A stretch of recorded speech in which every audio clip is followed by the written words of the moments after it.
It's night 9 in the game, and Raibu returns from their first tribal council.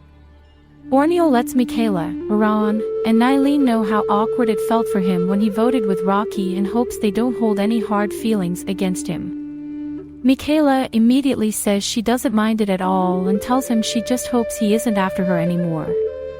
Orniel admits he would have voted Rocky out if he was told it was the plan. All he heard was Michaela's name from Rocky's mouth. Iran vouches for Orniel and claims that Rocky was the sole person spreading her name around. Michaela says she's extremely glad he's out of the game now because he was too toxic for all of them.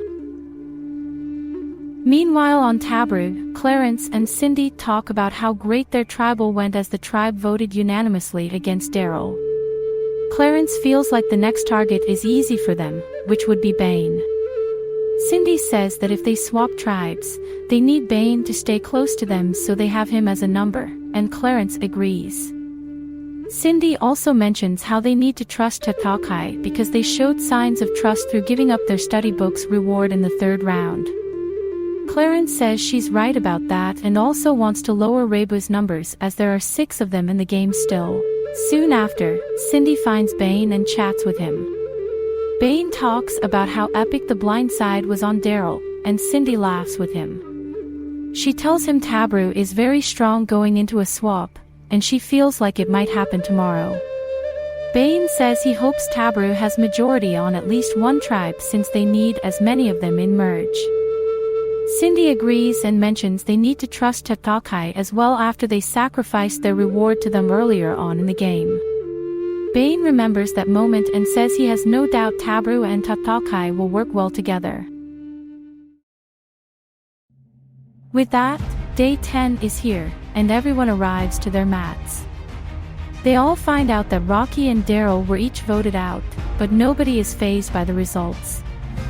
Justin then lets everyone know that after 9 days of gameplay, everyone will have to rethink their strategies as today, the game changes up. He announces it's time for a tribe swap with 3 tribes of 5. He hands out scrolls to each of the players and lets them know not to open them yet. Once everyone gets a scroll, he tells them to reveal their colors in their scrolls. Everyone finds out what color they got and head to the respective tribe mats. Justin then goes through each tribe.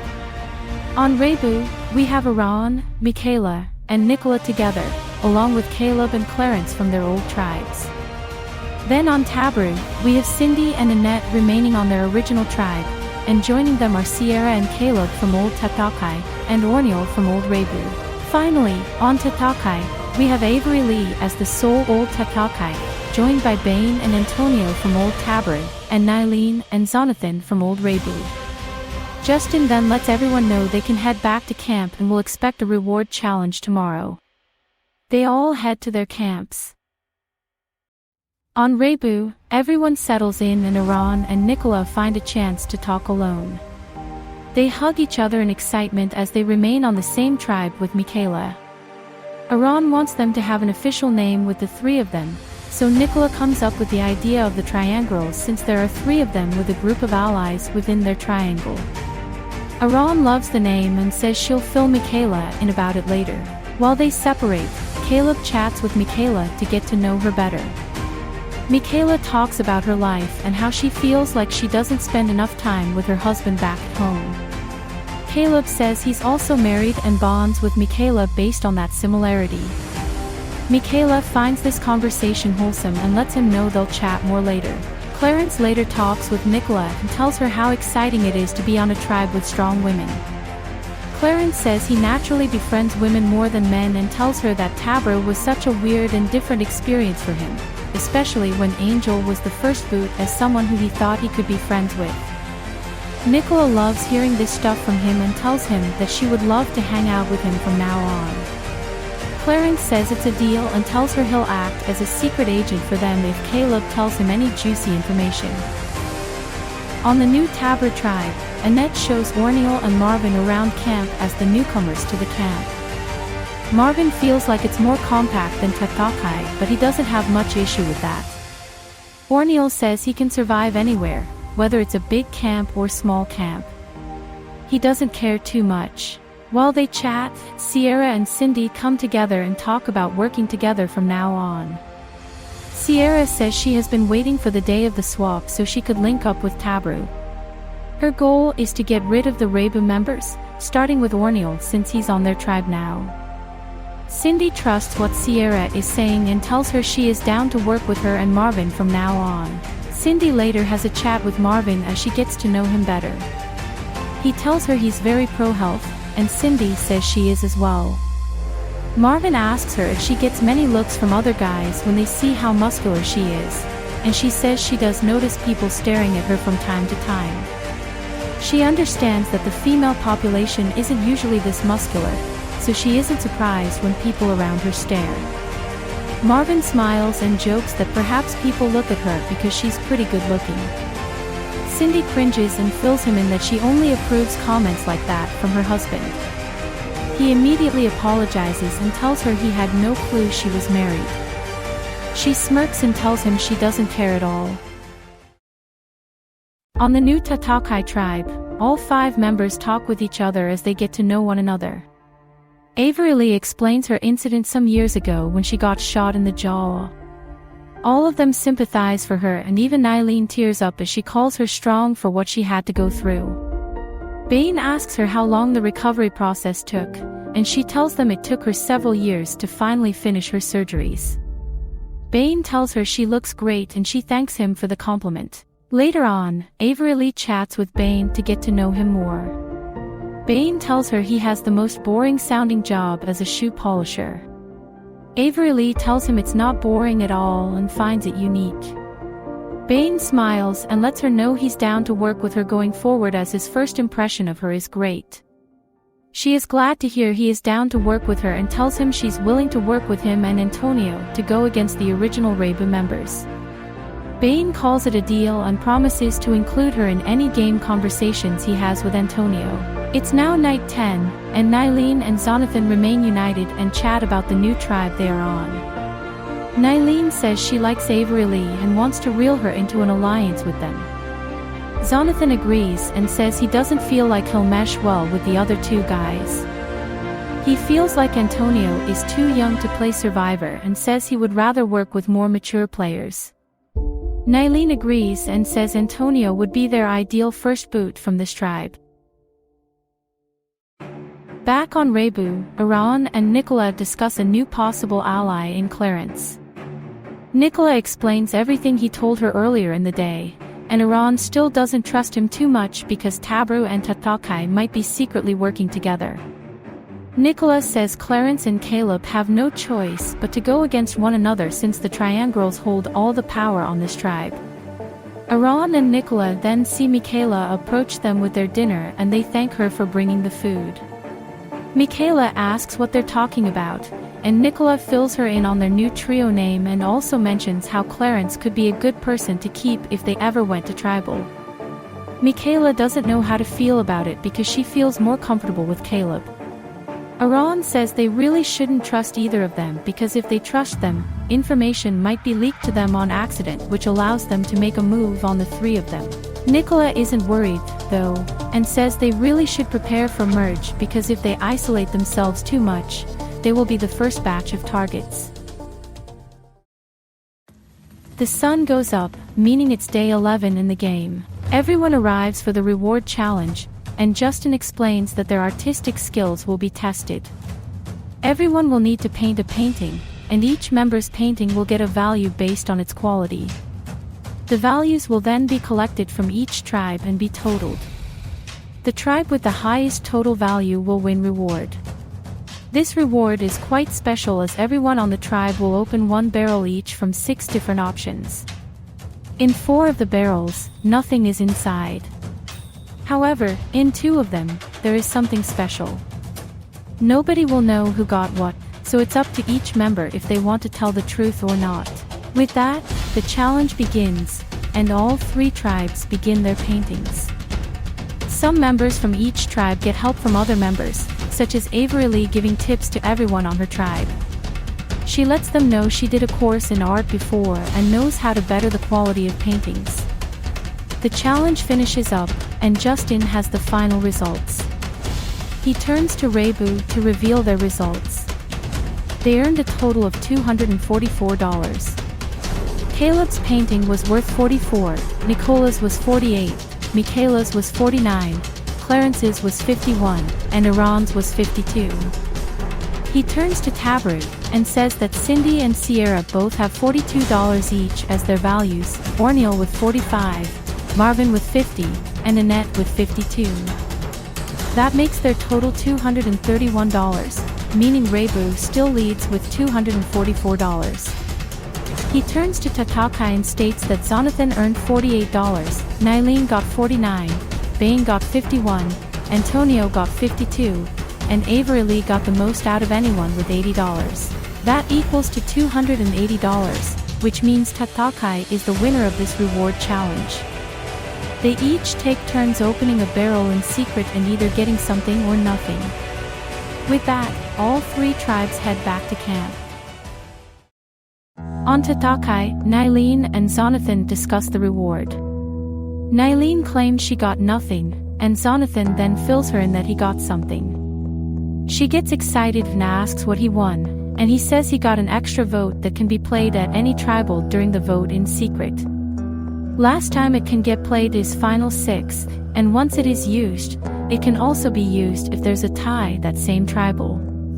Nylene finds this amazing and says they can use this to their benefit on this tribe if they figure that Avery Lee isn't working with them. Meanwhile, Avery Lee chats with Bane and tells him she got one of the special items. He hugs her and asks what she got. She tells him she got an immunity necklace with a note. She says that she'll be immune from tomorrow's tribal council, but this only counts if their tribe goes to tribal council. After this round, it has no use. Bane shrugs and says he was hoping for an idol, but it at least means she'll feel safer if they were to go to tribal. Avery Lee tells him she would feel much more comfortable at tribal with this as she technically is the sole original Tatakai on this tribe.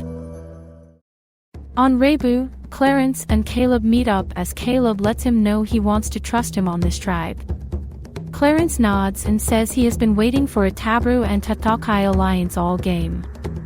Caleb asks him if he had a chance to talk with any of the others, but Clarence lies to him and says he got zero information from any of them. Caleb then says he got good vibes from Michaela and thinks they could try to reel her in and spread mistrust between her, Nicola, and Iran. Clarence says if they were to vote one of the three out, he definitely wouldn't vote Michaela in that case, and he feels like Nicola would be a good future ally for them. In that case, they would vote Iran. Caleb finds this good and says they'll stay in touch moving forward. It's now night 11, and Caleb brings Michaela and Clarence into a game conversation.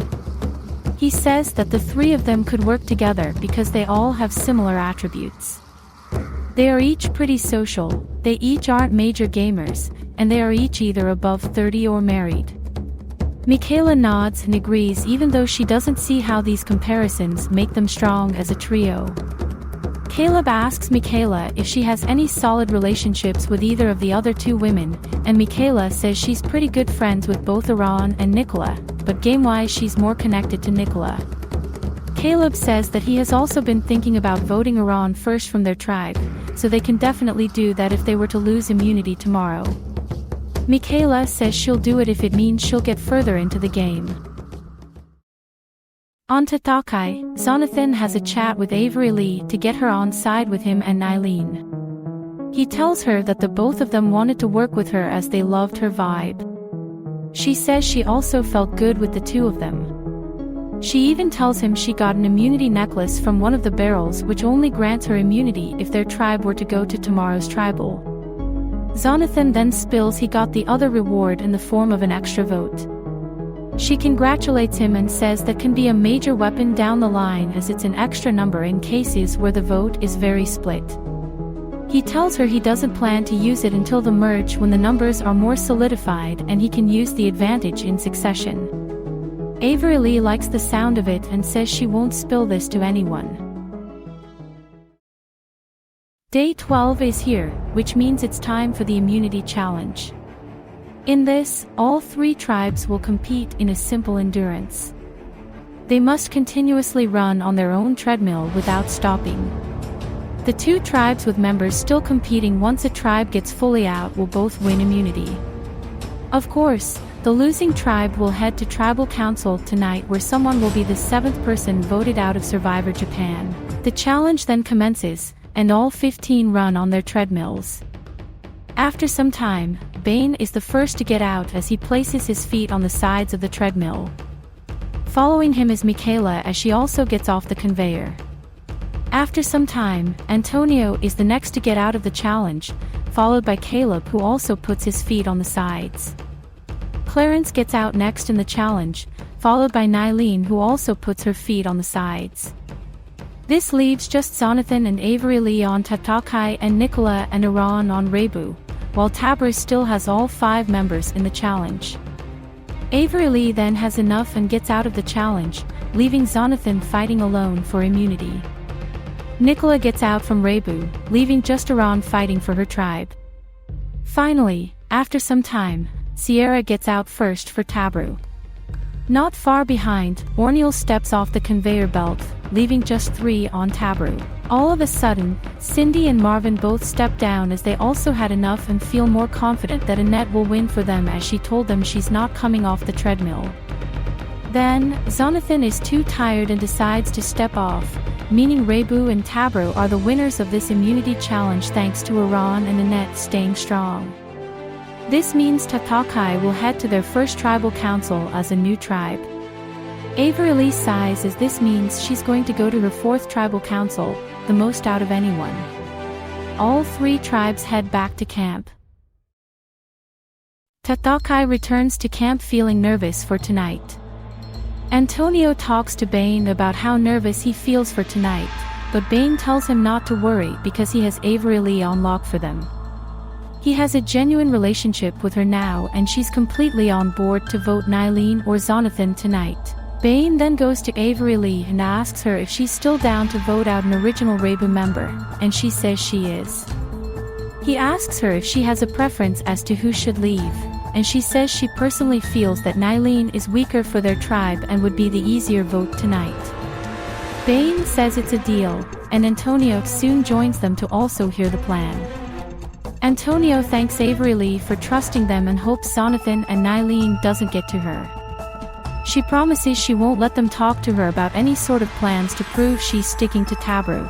While those 3 stick together at camp, Jonathan and Nylene notice how Avery Lee isn't approaching them at all.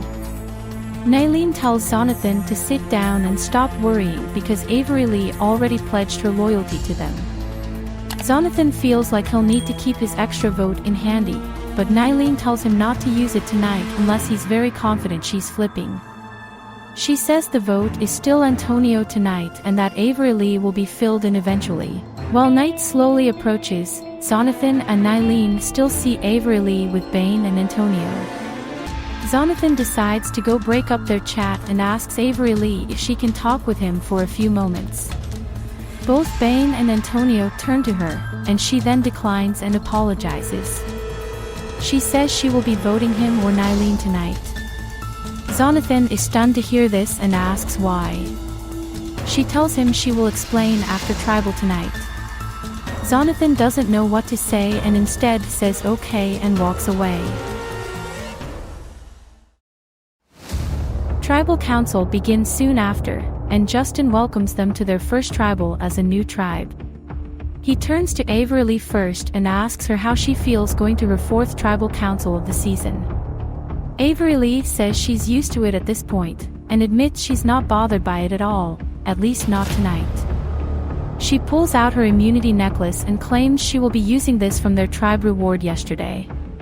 It gives her immunity for tonight's tribal council, meaning nobody can vote for her. Justin confirms this is real, and says one of the other 4 members will go tonight. He asks Jonathan if that means Avery Lee is a swing vote tonight, as there are 2 original Raibu members, and 2 original Tabra members. Jonathan admits it's seeming that way since the 2 sides don't bond that well, and he feels better connected to Avery Lee than the other 2 guys. Antonio shrugs and says that Jonathan and Nylene never put any effort into talking with them. Nylene says it's because she doesn't want to talk fake with them, as she always planned to vote one of them at Tribal. Avery Lee does confirm that Nylene and Jonathan always wanted one of them out, while Bane and Antonio also wanted one of the old Raibu members gone. She says that she has a pretty difficult decision tonight because she's picking a side. Antonio looks at Avery Lee and squints as he's paranoid by the comment. While Bane then talks about how good he feels with Avery Lee going into this vote, Nylene pats Avery Lee's leg and mouths to her if she's voting with them. Avery Lee says yes, and Nylene nods.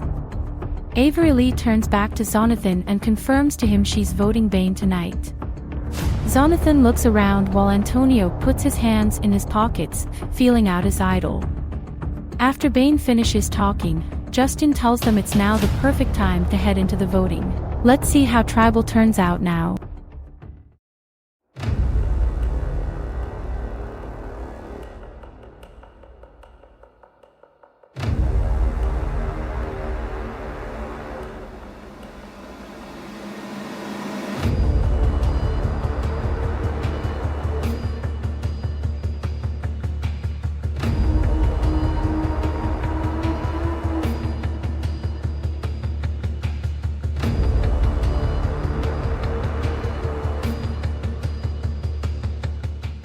I'll tally the votes.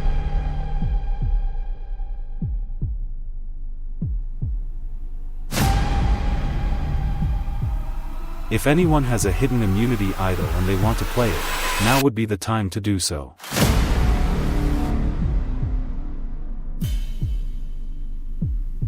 Alright, I'll read the votes.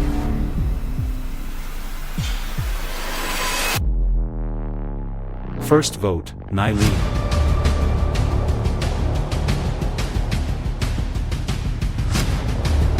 Bane. 1 vote Nylene, 1 vote Bane.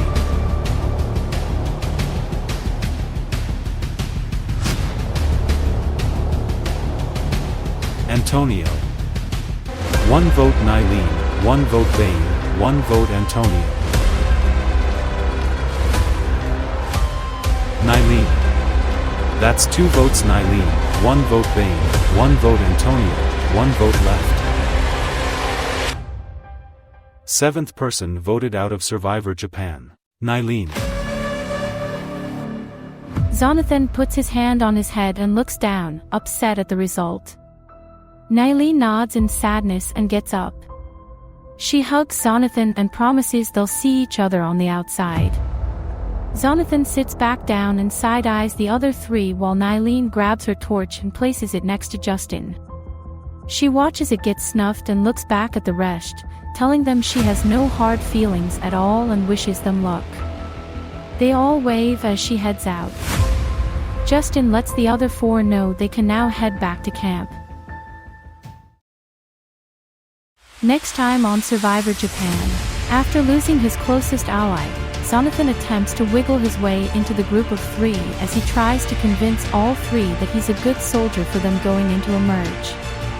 On Raibu, Caleb continues to target Iran, and Clarence eventually decides that it might be better to remain allied up with Caleb. Plus, a nail-biting immunity challenge shows who really is vulnerable in challenges and who isn't. Which tribe will go to Tribal Council next, and will there be a blind side? Find out on Thursday's episode. Nylene's final thoughts. Nylene feels so blessed to have been part of Survivor Japan. She found quite a few new friends, including Jonathan, who she never spent a day away from. Of course, Nylene was hoping for Avery Lee to work with her and Jonathan, but it seems she felt she was better off with the Tabor people. Nylene is more worried for Jonathan now, as it's clear he's on the bottom. She wants him to pull at least one person onto his side so he can also use his extra vote to hopefully cause a 3-2 vote in his favor.